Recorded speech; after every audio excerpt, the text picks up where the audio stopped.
Hello students, today we are going to start example of laws of motion, lecture number 4. In previous lecture we discussed the different theories regarding to the laws of motion. In this lecture we discuss or solve the example based on laws of motion. So let's start the example. I will solve the example which are given in your textbook, so that from this understanding you will solve the example of your exercise. So start the example. First, a body of mass 40 kg is moving in a straight line on a smooth horizontal surface.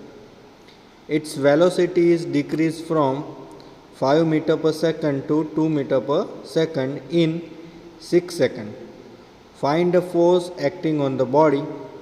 How much distance would it travel during this time? तो यहाँ पे एक given data हमको क्या क्या मिला है. First of all यहाँ पे हमको मास मिला है बॉडी का m is equal to 40. Then उसकी वेलोसिटी हमको इनिशियल और फाइनल वेलोसिटी मिली है. इनिशियल वेलोसिटी है 5 मीटर पर सेकंड और फाइनल वेलोसिटी है 2 मीटर पर सेकंड. जो टाइम पीरियड में वेलोसिटी डिक्रीज हुई है वो टाइम है 6 सेकंड. हमको फाइंड आउट करना है how much distance would travel during this time, मतलब कि जो डिस्टेंस x उतने समय में कितना हुआ होगा वो हमको फाइंड आउट करना है. So understand the solution of this question. Here, taking the direction of motion of body x-axis, as we write, we know the equation fx is equal to max for the value of force. That's why we know the equation of velocity vx is equal to v0x plus ax t. Now here Vx means its final velocity is 2 meter per second.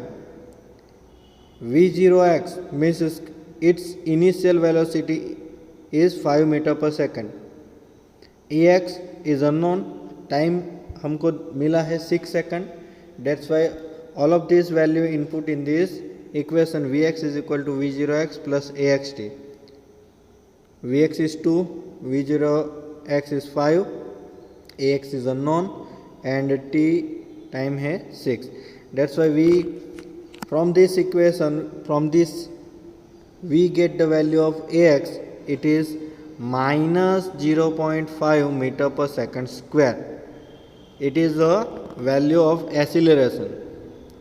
Now from this acceleration we get the value of force in the given direction. That's why we know the equation of force fx is equal to max.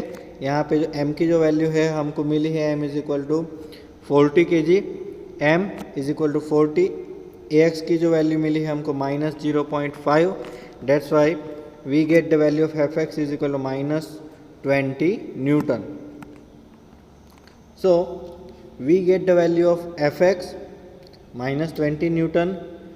We have the value of ax, acceleration minus 0.5 meter per second square.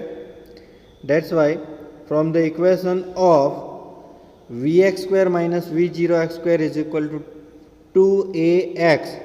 What is the equation? Vx square minus v0x square is equal to 2ax. We have the value of vx square. vx मतलब कि जो आपकी final velocity है वो है 2, यहाँ पे mention की गई 2 मीटर पर सेकंड. उसका जो स्क्वायर है मतलब 4.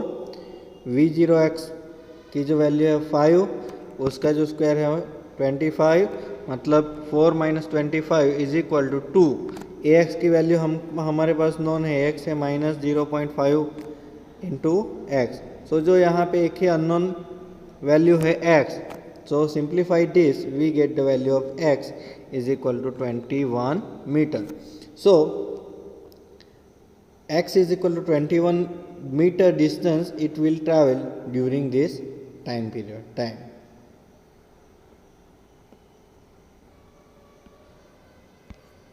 Second example, when 45 Newton force is applied on a body of mass m, acceleration of 4.5 meter per second square is produce in it. यहाँ पे फोर्स की वैल्यू मिली है, फोर्स की वैल्यू जो है यहाँ पे 45 न्यूटन है। ओके, एक्सेलरेशन की वैल्यू है A is equal to 4.5 meter per second square. The same force when applied on a body of mass M, acceleration of 9.0 meter square is meter per second square is produce. Find out the acceleration produced by the same force applied on these two bodies tied together. चलो जब दो body को हम साथ में tie करेंगे, okay, तो उस समय जो एक्सेलरेशन प्रोड्यूस होगा वो हमको फाइंड आउट करना है। यहाँ पे दो कंडीशन है। फर्स्ट कंडीशन के लिए जो फोर्स हमको मिला है वो 45 न्यूटन है। सेकंड कंडीशन के लिए भी जो फोर्स है वो 45 न्यूटन है। फर्स्ट कंडीशन के लिए जो हमको मास की वैल्यू मिली नहीं है, सेकंड कंडीशन के लिए भी मास की वैल्यू मिली यहाँ पे गिवन डेटा में नहीं है।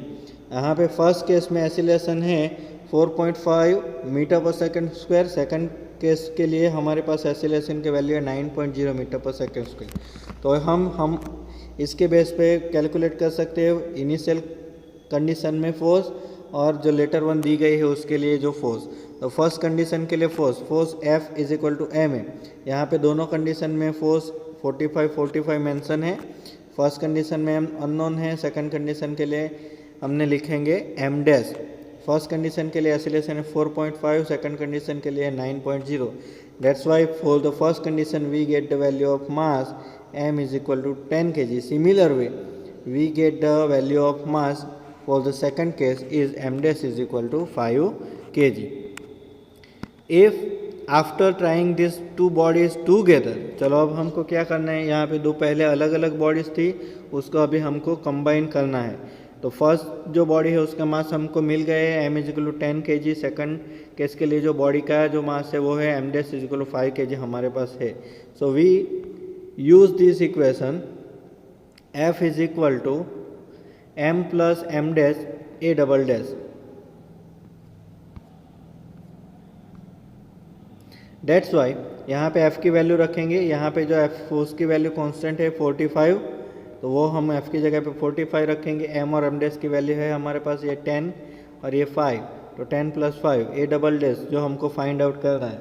That's why from this value 45 divide by 15, that's why we get the value of acceleration। यहाँ पे एक्सेलरेशन दो बॉडी को कंबाइन करेंगे तो एक्सेलरेशन को a डबल डैश से रिप्रेजेंट किया है, तो a double dash is equal to 3 meter per second square.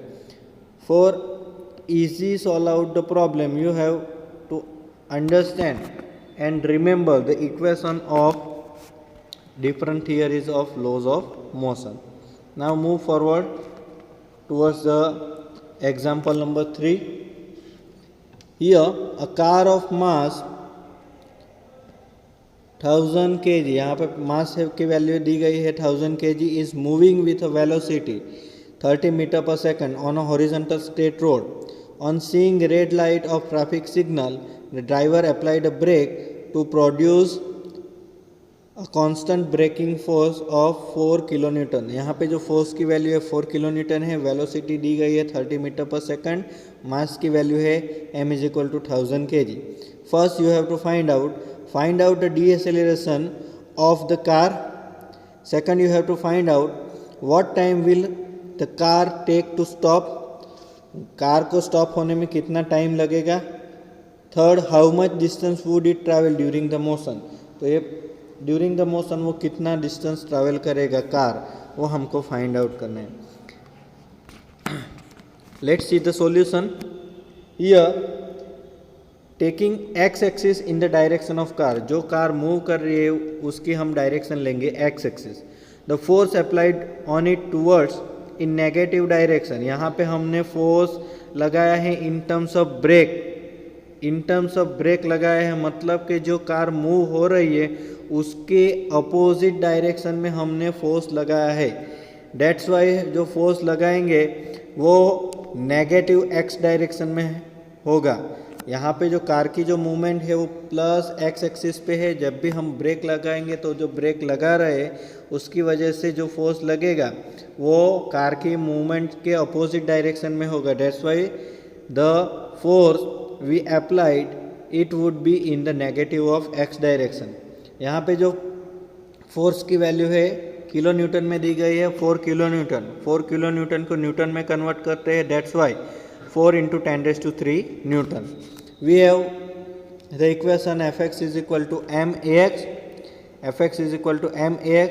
यहाँ पे जो फोर्स लगाया है वो कार की मूवमेंट के अपोजिट डायरेक्शन में है, इसलिए हम 4 × 10⁻³ को क्या लेंगे -4 × 10⁻³ is equal to ma(x). m की जो वैल्यू है वो है 1000, ax की वैल्यू यहाँ पे मेंशन है।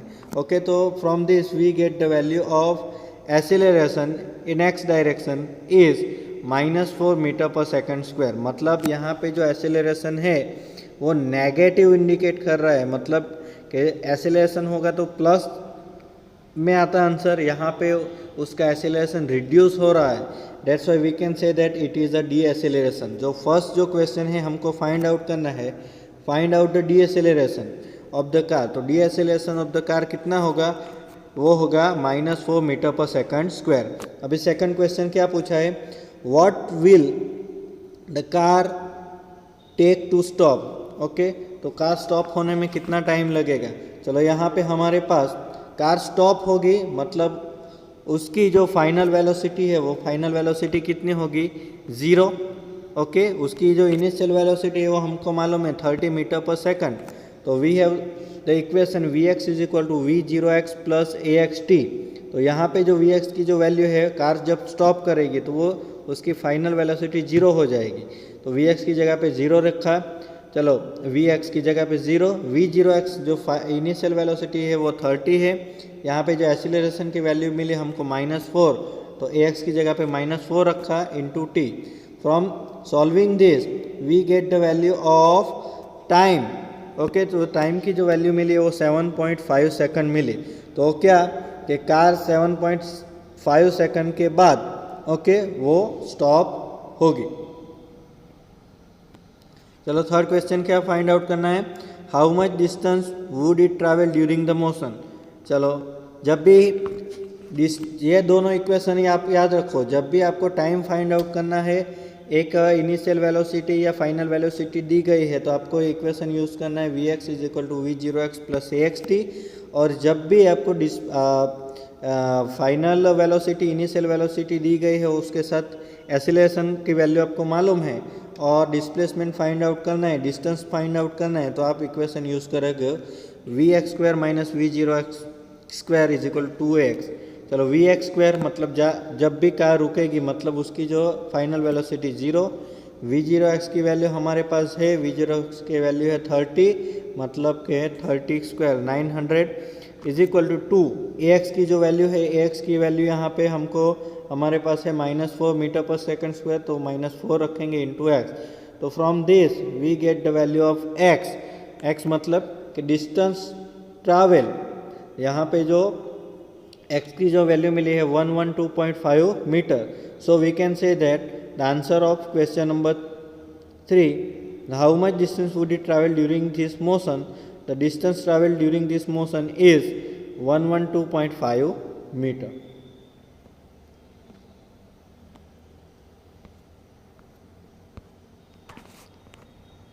Next example number 4 of your text book. यहाँ पे क्वेश्चन क्या है, अ बॉल ऑफ मास, यहाँ पे मास की वैल्यू दी गई है, मास की जो वैल्यू है वो है 150 gram, mass is equal to 150 gram, velocity की वैल्यू है v is equal to 12 meter per second, coming towards the batsman is hit by him with a force of 480 newton. यहाँ पे फोर्स की वैल्यू है F is equal to 480 newton. Velocity हमको दी गई है 12 मीटर पर सेकंड। बॉल का जो मास है वो 150 ग्राम है। 480 Newton in such a way that the ball moves with the velocity, मतलब उसकी जो फाइनल वेलोसिटी है वो 20 metre per second in the direction opposite to the original one. Find out the time of contact between the ball and bat. चलो तो यहाँ पे एक बॉल बैट मतलब क्रिकेट का एक एग्जांपल है। यहाँ पे जो बॉल का मास दिया है m इज इक्वल टू, पहले हम गिवन डेटा लिख देंगे। गिवन डेटा है यहाँ पे हमारे पास कि जो बॉल का मास है m is equal to 150 gram. Ball की जो इनिशियल वेलोसिटी है 12 मीटर पर सेकंड। यहाँ पे जो फोर्स लग रहा है F is equal to 480 newton. Final velocity, जब भी बॉल बैट से टकराने के बाद जब भी हिट होगा तो उसकी फाइनल वेलोसिटी होगी 20 metre per second in the direction of its original one. Okay, ऐसा क्लियर मेंशन है। तो आपको जो टाइम है वो फाइंड आउट करना है। अभी सॉल्यूशन हम देखते हैं। यहाँ पे क्या है solution, if we take the original direction of ball as negative direction, मतलब क्या कि जो बॉल हम फेंकते हैं उसको हमने यहाँ पे कौन सी डायरेक्शन में लेंगे, उसको हम लेंगे -x डायरेक्शन में। जो बॉल आ रहा है उसको हम लेंगे negative x direction. That's why उसकी जो वेलोसिटी, इनिशियल वेलोसिटी, उसकी जो इनिशियल वेलोसिटी है वो कितनी होगी, इनिशियल वेलोसिटी v1, उसका जो वेक्टर है तो उसको हमने नेगेटिव लिया है तो -12 i cap metre per second. अभी जो उसकी जो फाइनल वेलोसिटी है, बल्ले से वो टकराने के बाद जो बल्ला हिट करेगा तो उसकी जो फाइनल वेलोसिटी है v2 cap is equal to 20 i cap metre per second हमको मिलेगी। अभी उसकी जो फोर्स है, उसकी वजह से यहाँ पे जो फोर्स इंडिकेट किया गया है वो है 480 i कैप न्यूटन। चलो तो यहाँ पे जब भी बॉल बल्लेबाज के जो फोर्स से वो टकराएगा, डेट्स वाई उसकी जो मोमेंटम है ओके वो चेंज होगी। ओके, किसकी मोमेंटम चेंज होगी, पहले जो बॉल की वेलोसिटी थी वो अलग थी, सेकंड बल्ले से टकराने के बाद जो फोर्स अप्लाइड हुआ उसके कारण उसकी जो मोमेंटम है वो चेंज यहाँ पे हुई है। That's why we can write that change in momentum of the ball. चलो यहाँ पे डेल्टा पी मतलब change in momentum, delta p. Okay, we know that delta p is equal to its final momentum minus its initial momentum. We know the equation of momentum delta p. P2 यहाँ पे है मतलब mv2, P1 है मतलब mv1 vector. That's why m is common, in bracket v2 का vector minus v1 vector, m in bracket v2 vector minus v1 vector. हमारे पास m की जो वैल्यू है, यहाँ पे जो m की वैल्यू है 150 ग्राम थी, उसको हम kg में कन्वर्ट करेंगे तो 0.150। चलो v2 की जो वैल्यू है वो है 20 i कैप, v2 माइनस तो माइनस लिखा है। अभी v1 की जो वैल्यू है, जो बॉल हम फेंक रहे हैं, ओके बॉल जो डाल रहे हैं वो उसकी हमने डायरेक्शन नेगेटिव रखी है तो 20 i cap minus of 12 i cap. So इसको सिंप्लीफाई करोगे तो you get the value of change in momentum delta p in terms of 4.8 i cap. Now the unit of momentum is kg meter per second. तो हमको यहाँ पे change in momentum की जो value है वो मिली। नाउ अभी हमको मालूम है जो फोर्स है in terms of momentum, force और मोमेंटम के बीच का जो कोरिलेशन है, vector F force is equal to delta P vector upon delta T। तो यहाँ पे जो फोर्स की जो वैल्यू है 480 है, डेल्टा P की वैल्यू हमको अभी मिली 4.80 अपॉन डेल्टा टी। तो यहाँ पे दो वैल्यू नोन है, डेल्टा टी अननोन है, तो सिंप्लीफाई अगर उसको करेंगे तो हमको डेल्टा टी की जो वैल्यू है वो मिल जाएगी। तो डेल्टा टी की यहाँ पे जो वैल्यू है वो 0.01 सेकंड। अभी यहाँ पे डेल्टा टी की वैल्यू क्या इंडिकेट करेगी, हमको जो क्वेश्चन पूछा है time of contact between ball and bat, वो time of contact between ball और बैट कितना रहेगा 0.01 सेकंड। तो जब भी बॉल बैट से टकराएगा तो उन दोनों के बीच में जो कांटेक्ट टाइम है वो कितना रहेगा 0.01 second. Next example, a person of mass 60 kg, यहाँ पे मास की वैल्यू है m is equal to 60 kg, is standing on a raft of mass okay of 40 kg in a lake. यहाँ पे पर्सन का जो मास है वो 60 kg है ओके, और दूसरा जो मास दिया हुआ है राफ्ट का ओके वो 40 kg है। तो यहाँ पे दो मास है, फर्स्ट पर्सन का जो मास है 60 kg और राफ्ट ऑफ मास से दिया गया है 40 kg। The distance of the person from the bank is 30 metre. तो जो डिस्टेंस यहाँ पे दिया गया है वो डिस्टेंस है 30 metre. If the person start running towards the bank with velocity, अगर पर्सन बैंक के टूवर्ड्स ओके दौड़ लगेगा और उसकी जो वेलोसिटी होगी तो वो वेलोसिटी की वैल्यू यहाँ पे मेंशन की है 10 metre per second, then what will his distance be from the bank after 1 second. तो 1 सेकंड के बाद जो पर्सन है और जो बैंक है उन दोनों के बीच में कितना डिस्टेंस होगा वो हमको फाइंड आउट करना है। For solution we are known that when the person start running towards the bank the system, तो हमको राफ्ट पर प्लस पर्सन को एक सिस्टम समझना है okay.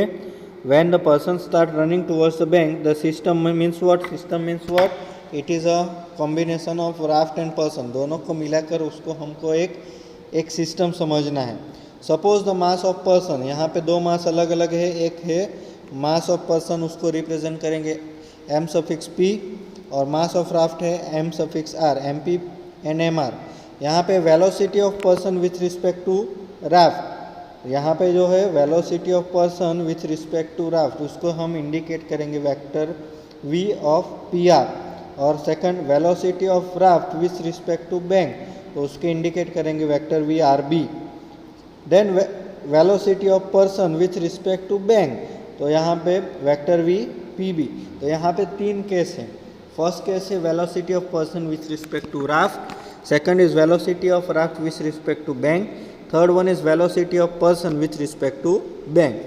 That's why first of all we taking the condition, taking the direction of running a person in x axis, जो पर्सन है उसको हम कंसिडर कर रहे हैं कि वो एक्स एक्सिस में रन कर रहा है। That's why the velocity of v p r, velocity of person with respect to raft वो कितनी होगी, वो होगी v of p are is equal to 10 I cap metre per second. उसको एक्स एक्सिस में लिया है तो आई कैप रखा है उसकी डायरेक्शन के लिए, तो उसका मैग्नीट्यूड है 10 और डायरेक्शन है I cap v P are is equal to 10 I cap metre per second.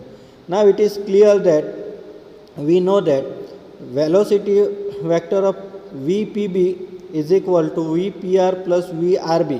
तो v P B velocity of person with respect to bank कितना होगा, it is a sum of velocity of person with respect to raft plus velocity of raft with respect to bank के summation जितना होगा। That's why we know that here no external force is acting in the system so the according to the law of conservation of momentum. तो यहाँ पे कोई external force बाहर से नहीं लग रहा है तो हम क्या करेंगे, according to the law of conservation we know that जब भी कोई सिस्टम पे एक्सटर्नल फोर्स नहीं लग रहा है तो हम जानते हैं according to the law of conservation उस सिस्टम की जो मोमेंटम है वो इक्वल होगी, उसकी इनिशियल मोमेंटम और फाइनल मोमेंटम इक्वल होगी। तो यहाँ पे initial momentum we can write that initial momentum of person plus raft is equal to final momentum of person plus raft. यहाँ पे जो इनिशियल मोमेंटम है, इनिशियल मोमेंटम यहाँ पे 0 है ओके चलो, और फाइनल मोमेंटम है m, मोमेंटम मतलब m इंटू वी। तो यहाँ पे पहले तो हम करेंगे एम पी मतलब के पर्सन का जो मास है into v p b plus m r मतलब के जो राफ्ट का मास है वो इंटू VRB। चलो यहाँ पे MP की जो हमारे पास MP की जगह पे MP लिखा, अभी VPB मतलब फ्रॉम इक्वेशन 1 हमारे पास VPB की वैल्यू है VPR प्लस VRB, वो यहाँ पे VPB की जगह पे इनपुट की, प्लस MR VRB। तो इसको हम सिंप्लीफाई करेंगे, कॉमन निकालेंगे। ओके, तो VRB कॉमन निकलेगा यहाँ पे ये सेकंड केस में। तो हमारे पास जो इक्वेशन है वो क्या रहेगा, MP vector VPR plus MP plus MR into common जो निकला वेक्टर VRB। चलो यहाँ पे जो सबकी जो वैल्यू है वो हम यहाँ पे एक इक्वेशन में इनपुट करेंगे। तो यहाँ पे इनिशियल मोमेंटम 0 है, MP की जो वैल्यू है 60, VPR की जो इनिशियल वैल्यू है 10 I कैप, MP की वैल्यू है 60, MR की जो वैल्यू है 40। तो यहाँ पे लिखा 60 प्लस 40 इंटू वैक्टर VRB। तो इसको सिंप्लीफाई करोगे तो हमारे पास जो वेक्टर VRB की जो वैल्यू आएगी वो बचेगी -6 I cap metre per second square. तो यहाँ पे वेक्टर VRB की वैल्यू मिली। वेक्टर VRB की जो वैल्यू मिलेगी तो इक्वेशन 1 पे से हम लिख सकते हैं, हमारे पास वेक्टर VPR की जो वैल्यू है वो 10 I कैप है, और अभी VRB की वैल्यू मिली -6 I cap. From this equation number 1 we get the value of vector VPB is equal to 10 I cap -6 I cap, that's why it is a 4 I cap metre per second. अभी does the person, we can say that does the person travel an effective distance of 4 meter in 1 second। Okay, तो 1 second में वो person कितना effective distance travel करेगा, 4 metre. चलो, तो यहाँ पे जो हमारे पास डिस्टेंस दिया है वो टोटल डिस्टेंस है 30 मीटर। तो 30 मीटर में से 1 सेकंड में वो 4 मीटर का डिस्टेंस वो ट्रैवल यहाँ पे उसने कर दिया। तो we can write that after 1 second his distance from the bank, पहले जो इनिशियल डिस्टेंस दिया गया था वो 30 था, उसमें से उसने 1 सेकंड में 4 मीटर का जो डिस्टेंस है वो कंप्लीट किया। So the remaining distance is 26 metre. Okay, तो 1 सेकंड के बाद ओके उसने 4 मीटर का डिस्टेंस की कंप्लीट किया, तो remaining distance is 26 metre per second. Example, as shown in figure, यहाँ पे एक फिगर मेंशन है, 2 स्ट्रिंग ऑफ AO, यहाँ पे AO एंड BO 2 स्ट्रिंग है, are tied with a rigid support and a body of 20 kg। तो यहाँ पे जो स्ट्रिंग है उसको ऊपर एक सपोर्ट से टाइटली बांध रखा है, और उसके साथ उसके नीचे एक 20 kg का मास अटैच किया है। आप फिगर में उसको देख सकते हो, 20 kg का मास ब्लू कलर से इंडिकेट किया है। Mass is suspended with a third string OC। चलो यार, जो 2 स्ट्रिंग थी AO और BO, उसके साथ तीसरी जो स्ट्रिंग है वो OC है, उसके साथ वहाँ पे मास को अटैच किया हुआ है। In the equilibrium condition of this entire system the string AO and BO makes an angle. चलो, आप AO और BO का जो एंगल है वो यहाँ पे 60 डिग्री और 30 डिग्री यहाँ पे फिगर में इंडिकेट किया गया है, विद द हॉरिजॉन्टल इंडिकेट यहाँ पे किया है। यहाँ पे जो एंगल है वो एक फर्स्ट है, AO का जो एंगल है वो 60 डिग्री, BO का जो एंगल है वो 30 डिग्री यहाँ पे इंडिकेट किया गया है। Then assuming all the string as massless, तो यहाँ पे पहले तो कंसिडर करना है कि ये जो स्ट्रिंग का जो मास है वो मासलेस है, मतलब निग्लिजिबल मास है। You have to find out the tension produce in this string. तो यहाँ पे जो स्ट्रिंग में टेंशन प्रोड्यूस होगा उसको आपको फाइंड आउट करना है। और यहाँ पे एक चीज़ ध्यान में लेनी है कि जो G के जो वैल्यू है वो 10 मीटर पर सेकंड स्क्वायर आपको रखना है। तो यहाँ पे सॉल्यूशन अभी देखते हैं। Here the string are massless, the force applied at one end of the string is communicated undiminished at the other end. यहाँ पे मास सिचुएटेड है, मतलब हमको लेनी है कि ये कंडीशन इक्विलिब्रियम कंडीशन है। So in equilibrium condition the body and the point O is steady. तो यहाँ पे ये इक्विलिब्रियम कंडीशन में बॉडी और पॉइंट O स्टेडी कंडीशन में है, ये हमको लेना है। Suppose the tension in the string are T1, T2 and T3 are shown in figure. तो यहाँ पे जो टेंशन है स्ट्रिंग का, OB का T1 है, OA का T2 है, और OC जो स्ट्रिंग है उसका जो टेंशन है वो T1, T2 एंड T3 हमने सपोज किया है। ओके, चलो, तो यहाँ पे जो कंडीशन है उसके हिसाब से हम क्या लिख सकते हैं, here the condition is equilibrium. Okay, so at point C, यहाँ पे पॉइंट C, अभी मास का जो कंपोनेंट है वो हमको कंसिडर करना है, सॉरी टेंशन का जो कंपोनेंट है वो कंसिडर करना है। चलो, यहाँ पे जो T1 का जो कंपोनेंट है, T1 अपवर्ड डायरेक्शन में स्ट्रिंग पे जनरेट होगा, T2 ओके वो भी इस डायरेक्शन में जनरेट होगा। अभी T3 जो है वो O1 और OB स्ट्रिंग से भी अटैच है, और उसका जो लोअर पोर्शन है वहाँ पे मास अटैच है। तो T3 के यहाँ पे दोनों साइड से उसका टेंशन जनरेट होगा, एक डाउनवर्ड डायरेक्शन में और एक अपवर्ड डायरेक्शन में। तो इसके हिसाब से हमको अभी उसके कंपोनेंट लेने हैं। तो यहाँ पे इक्विलिब्रियम कंडीशन है, और पॉइंट C के पास क्या होगा, T3 माइनस mg। तो T3 अपवर्ड डायरेक्शन में लग रहा है, mg डाउनवर्ड डायरेक्शन में लग रहा है, इक्विलिब्रियम कंडीशन है, तो हम लिख सकते हैं T3 minus mg is equal to 0। That's why we get T3 is equal to mg। अभी मास की जो वैल्यू है m इज इक्वल टू 20 है, ओके, जो अटैच किया है, g की वैल्यू हमको लेनी है 10 metre per second square. So from this we get the value of T3 is equal to 200 newton. तो इक्विलिब्रियम कंडीशन को हम अप्लाई करके हमको T3 की वैल्यू मिली, वो है 200 न्यूटन। चलो अभी नेक्स्ट क्या करेंगे, take x axis in horizontal direction and y axis in perpendicular direction to x axis. So from figure we know that, यहाँ पे T1 एंगल बना रहा है, ओके, तो we know that T1 is equal to, जो x axis की जो direction है उसका जो कंपोनेंट है T1 का, we can write that T1 is equal to effective component of T1 is a T1 cos 30। y component T1 का, x component cos 30 है, y कंपोनेंट है T1 sin 30। Similar way T2 के बारे में उसका x component क्या लिख सकते हैं, T2 cos 60। वैसे ही T2 का जो y कंपोनेंट है उसके बारे में हम लिखेंगे T2 is equal to T2 sin 60। तो T1 का x एक्सिस में जो कंपोनेंट है, जो एंगल बनाता है, वो cos 30। Similar way y direction में T1 का component T1 sin 30। Similar way T2 का x एक्सिस में कंपोनेंट T2 cos 60, और y component of T2 is T2 sin 60।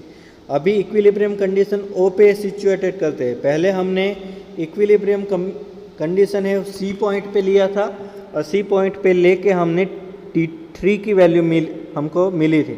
अभी हम इक्विलिब्रियम कंडीशन O पॉइंट पे लेंगे, और जो फोर्स के जो कंपोनेंट है, ओके, उसको उसके हिसाब से अभी सॉल्व करेंगे। सो सम इक्विलिब्रियम कंडीशन है, that's why we know that summation of fx is equal to 0। तो यहाँ पे जो x एक्सिस में जो कंपोनेंट है वो क्या है, T1 cos 30 माइनस दूसरा T2 का जो x एक्सिस में कंपोनेंट है T2 cos 60। दोनों की डायरेक्शन अपोजिट है, तो यहाँ पे दोनों के बीच में माइनस लिखा है। तो T1 cos 30 minus T2 cos 60 is equal to 0। Okay, तो cos 30 मतलब √3/2, T1 cos 60 मतलब 1/2 T2, तो √3/2 T1 minus 1/2 T2 is equal to 0। Okay, तो इसको दोनों के डिनोमीटर में से 2 कैंसल, तो √3 T1 minus T2 is equal to 0। इसको हमने इक्वेशन नंबर 2 दिया है। वैसे ही y डायरेक्शन में जो फोर्स है, इक्विलिब्रियम कंडीशन है, तो we can write that summation of Fy is equal to 0। So y axis के जो कंपोनेंट है T1 sin 30 plus T2 sin 60, okay, वो अपवर्ड डायरेक्शन में लग रहे हैं, और डाउनवर्ड डायरेक्शन में यहाँ पे आप देख सकते हो T3 जो है वो डाउनवर्ड डायरेक्शन में लगेगा। तो जो दो अपवर्ड है उसमें प्लस, और एक डाउनवर्ड है उसके बीच में माइनस की साइन होगी। तो यहाँ पे क्या लिखा, T1 sin 30 plus T2 sin 60 minus T3 is equal to 0। Okay, तो sin 30 की जो वैल्यू है 1/2 T1 plus √3/2 T2 minus T3 की वैल्यू है -200 इज इक्वल टू 0। तो T3 की वैल्यू इक्वेशन 1 से हमने ली है यहाँ पे। ओके, इसको सिंप्लीफाई करोगे तो क्या वैल्यू मिलेगी, T1 plus √3 T2 is equal to 400। Now अभी T1 और T2 को वैल्यू को हमको सॉल्व करने के लिए हम क्या करेंगे, equation number 2 multiplying equation number 2 with √3 and then adding in equation 3। तो क्या करेंगे, इक्वेशन 2 को √3 से मल्टीप्लाई करेंगे और इक्वेशन 3 में ऐड करेंगे। ओके, तो इस तरह से इसको सिंप्लीफाई करोगे तो हमारे पास T1 की वैल्यू मिलेगी, T1 100 न्यूटन। अभी ये जो 100 न्यूटन T1 की जो वैल्यू मिली वो हम इक्वेशन नंबर 3 में, इक्वेशन नंबर 3 यहाँ पे है, इक्वेशन नंबर 3 में इनपुट करेंगे तो जो T2 की अननोन वैल्यू है वो T2 की हमको वैल्यू मिल जाएगी। तो इस तरह से T1, T2 और T3 मतलब कि जो string OA, OB and OC पे जो जनरेट हो रही है टेंशन की जो वैल्यू वो T1, T2 और T3 हमको इस तरह से मिलेगी।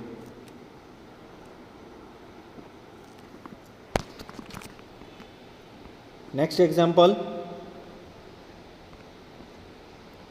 चलो यहाँ पे क्या है क्वेश्चन, एक फिगर के साथ एग्जांपल है।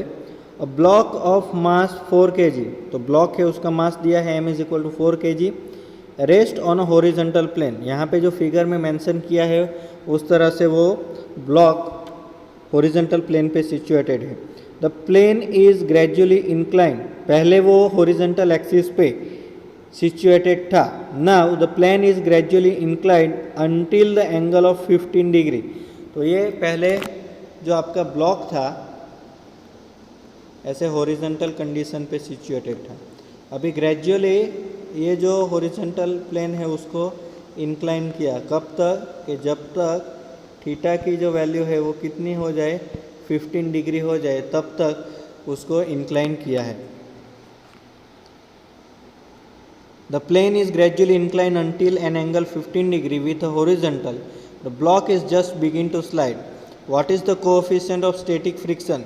Coefficient of static friction मतलब μs फाइंड आउट करना है between the block and surface। तो यहाँ पे पहले फिगर देख लेते हैं। यहाँ पे जो मास है वो m की जो वैल्यू हमारे पास नोन है, ये प्लेन को ग्रेजुअली इंक्लाइन किया theta is equal to 15 degree तक। तो उसका जो कंपोनेंट है, मास का जो कंपोनेंट है, पहले ये mg था, अब इंक्लाइन हुआ 15 डिग्री, तो उसके दो कंपोनेंट, एक mg cos थीटा और एक mg sin थीटा, इस डायरेक्शन में हमको मिलेगी। अभी यहाँ पे जो इंक्लाइन प्लेन करेंगे तो ये ब्लॉक इस डायरेक्शन में स्लाइड करने लगेगा, तो इस डायरेक्शन में फोर्स लगेगा और उसकी मोशन होगी उसकी अपोजिट डायरेक्शन में, यहाँ पे उसका फ्रिक्शन फोर्स जनरेट होगा, वो पिंक कलर से Fs से इंडिकेट यहाँ पे किया है। तो इसके बेस पे हमको coefficient of friction μs find out करना है। चलो, तो पहले तो हम कंपोनेंट के बारे में मैंने आपको समझाया। यहाँ पे जो कंपोनेंट है, वेट का कंपोनेंट वो डाउनवर्ड डायरेक्शन में लग रहा है, वेट का जो कंपोनेंट है डाउनवर्ड डायरेक्शन में लग रहा है। नॉर्मल रिएक्शन यहाँ पे फिगर में इंडिकेट किया है, mg से अपोजिट डायरेक्शन में स्टैटिक फ्रिक्शन फोर्स Fs उसकी मूवमेंट के अपोजिट डायरेक्शन में इंक्लाइन एंगल थ्रू लग रही है। Okay, here since the block is in equilibrium the resultant of all the force would be 0। Force पहले क्या था, इक्विलिब्रियम कंडीशन में था, तो ऑल फोर्स का जो समेशन है वो 0 है। Taking two mutually perpendicular component, एक कंपोनेंट है mg, ओके, वेट, ओके, तो उसके जो यहाँ पे देखो इंक्लाइन प्लेन के अकॉर्डिंग जो उसके जो एंगल है, फिगर में यहाँ पे मैं मेंशन कर रहा हूँ, एक mg साइन थीटा है, उसके अपोजिट फ्रिक्शन फोर्स Fs लग रहा है। तो we can write that mg sine theta is equal to Fs। ये दोनों इक्वल एंड अपोजिट फोर्स होंगे तो ही वो इक्विलिब्रियम में होगा, तो हमने लिखा mg sine theta is equal to Fs। वैसे ही यहाँ पे जो डाउनवर्ड और अपवर्ड पे जो फोर्स लग रहे हैं, एक mg cos थीटा और उसके अपोजिट उसका नॉर्मल रिएक्शन, तो we can write that mg cos theta is equal to n। Equation 1 और इक्वेशन 2 यहाँ पे मेंशन हमने किया। अभी हम रेशियो लेंगे। रेशियो क्या है, taking the ratio of two equation, okay, तो sine theta by cos theta is equal to tan theta, तो हम रेशियो लेंगे तो हमको वैल्यू मिलेगी, तो हमको जो वैल्यू मिलेगी यहाँ पे sine theta upon cos theta, M G cancel, तो हमको जो रेशियो मिलेगा equation 1 upon equation 2 is equal to F S by N. As the value of theta is increases, यहाँ पे पहले हॉरिजॉन्टल प्लेन था, अभी इंक्लाइन एंगल 15 डिग्री तक हमने इंक्लाइन किया, मतलब थीटा की जो वैल्यू है वो ग्रेजुअली इंक्रीज हुई है। तो हम क्या लिखेंगे, as the value of theta is increases the value of tan theta is also increases and to balance it the magnitude of friction force Fs will also increase up to a certain value। तो जैसे जैसे theta की value increase होगी tan theta की value भी increase होगी और वैसे फ्रिक्शनल फोर्स Fs भी बढ़ता चला जाएगा, it will be also be increase. So for this case maximum theta we can suppose for theta is equal to theta maximum the magnitude of static friction becomes Fs maximum. तो यहाँ पे theta की value maximum theta max है 15 degree, तो इसके हिसाब से जो फ्रिक्शन फोर्स Fx की जो वैल्यू है वो भी हम लेंगे Fs मैक्सिमम, ओके। तो from the equation here, from this equation we can write that tan theta maximum is equal to Fs maximum upon n। दोनों साइड पे थीटा भी मैक्सिमम लिया और Fs की वैल्यू भी मैक्सिमम हमने ली, तो Fs maximum upon n, we know that tan theta Fs maximum of n is equal to coefficient of static friction mu s, that's why theta maximum is equal to tan inverse mu S.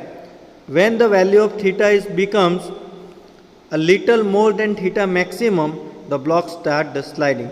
तो block अपने आप कब slide करेगा, okay, when the value of theta becomes more then to the theta max then block will start sliding down because of unbalance force.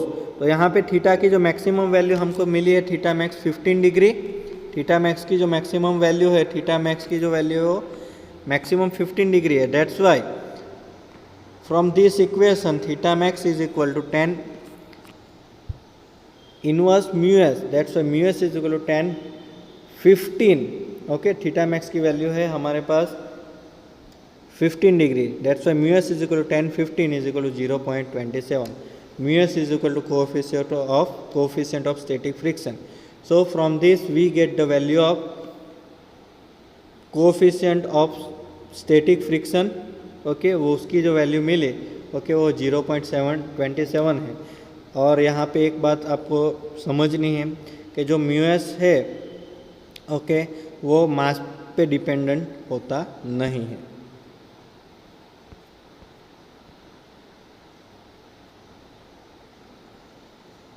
चलो next example, on a smooth horizontal surface of table a body of mass m is connected. आप figure में देख सकते हो smooth horizontal surface of table के नीचे यहाँ पे एक मास अटैच किया है with the help of light string passing through the hole of the surface. Table के स्मूथ सरफेस के बीच में यहाँ पे एक होल है, वहाँ पे स्ट्रिंग अटैच की है मास से, और इस तरह से फिगर में आप देख सकते हो वैसी कंडीशन में यहाँ पे मास अटैच है। Passing through the hole on the surface to a body of mass capital M suspended the other end. यहाँ पे क्वेश्चन है first a, in order that a body of mass capital M remains stationary, obtain the condition for the circular motion of body of mass M in terms of V and R। ये first question है। Second, in the above case maintain a uniform circular motion of body of mass, uniform circular motion of body of mass M is equal to 10 kg with a speed V is equal to 5 meter per second on the path of radius R, small r है value 2 meter per second। What should get the mass suspended at other end, okay.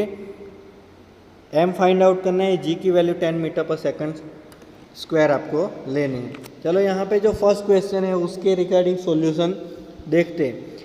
अभी यहाँ पे circular motion है, okay, जब भी circular motion होगा okay और उसकी जो वेलोसिटी है वो चेंज होएगी तो हमको उसके रिगार्डिंग न्यूटन के सेकंड लॉ से हम जानते हैं कि एक्सीलरेशन होता है वहाँ पे मास होता है, एक्सीलरेशन जहाँ पे भी होता है वहाँ पे फोर्स होता है और वो फोर्स को हम सेंट्रीपिटल फोर्स बोलते हैं। तो वो सेंट्रीपिटल फोर्स की जो वैल्यू है वो कितने है mv² upon r, centripetal force mv² upon r. तो यहाँ पे जो mv² अपॉन आर है is equal to from the figure we know that mv² upon r की जो वैल्यू है वो कैपिटल T जितनी होगी। यहाँ पे v जो है स्पीड है, small r radius of path है okay, and for the body of mass capital M it will be remain steady. यहाँ पे देखो एक mg वेट डाउनवर्ड डायरेक्शन में और यहाँ पे जो टेंशन है स्ट्रिंग का वो अपवर्ड डायरेक्शन में। तो हम लिख सकते हैं यहाँ पे जो बॉडी स्टेडी कंडीशन में कब होगी, जब capital M G is equal to T होगा। चलो अभी टेंशन यहाँ पे कितना है, from the equation 1 T is equal to mv² upon r. तो T की जगह पे mv² अपॉन आर ले राइट डाउन करेंगे is equal to capital mg। तो इसको सिंप्लीफाई करोगे तो v² upon are is equal to capital M upon small mg okay, वो हमको मिलेगी। तो फर्स्ट जो क्वेश्चन है उसके लिए वो रिक्वायर्ड कंडीशन क्या है कि v² upon are is equal to capital M upon small m into G. अभी for the condition of B second question के लिए ओके, यहाँ पे हमको जो कैपिटल mg की वैल्यू है, कैपिटल mg की जो वैल्यू है वो है small mv² upon R okay. Small m का जो मास है 10, उसकी जो वेलोसिटी है 5 ओके, आर रेडियस है 2 ओके और g की वैल्यू है 10। तो यहाँ पे इक्वेशन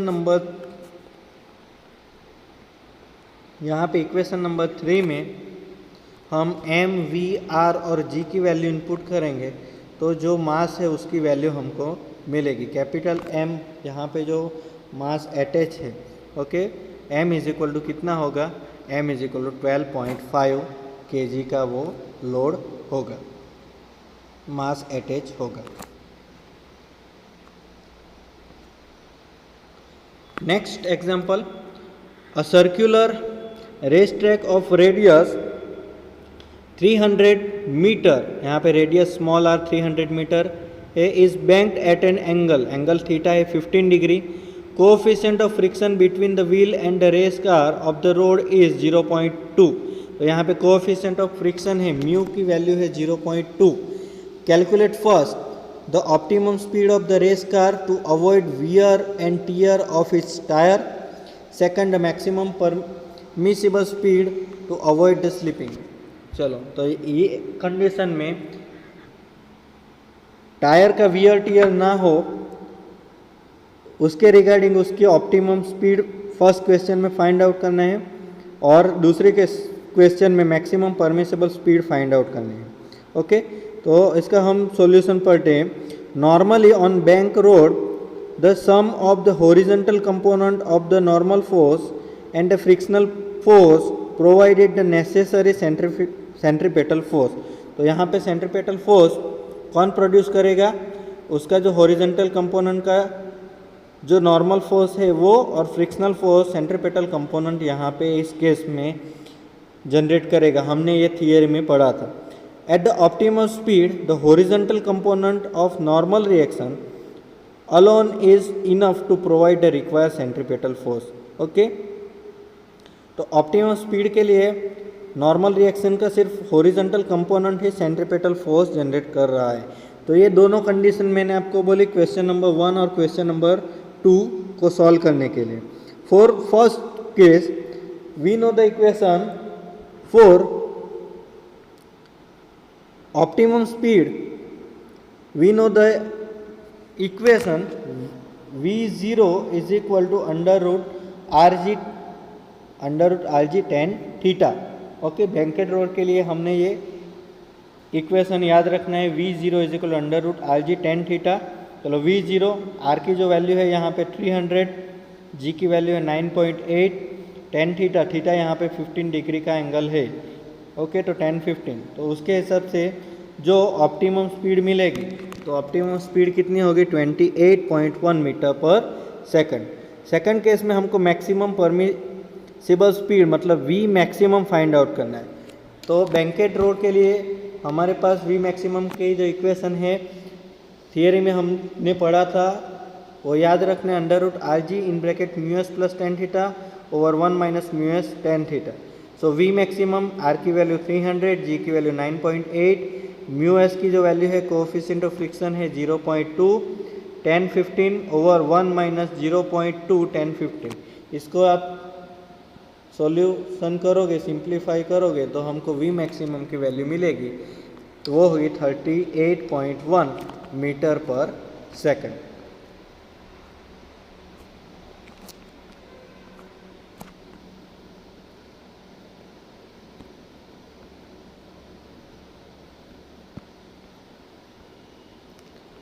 तो आज हमने जो chapter number 5 laws of motion के जो एग्जाम्पल है, बुक के जो एग्जाम्पल है वो 1 बाय 1 सॉल्व किए, सभी मेथड के एग्जाम्पल हमने सॉल्व किए।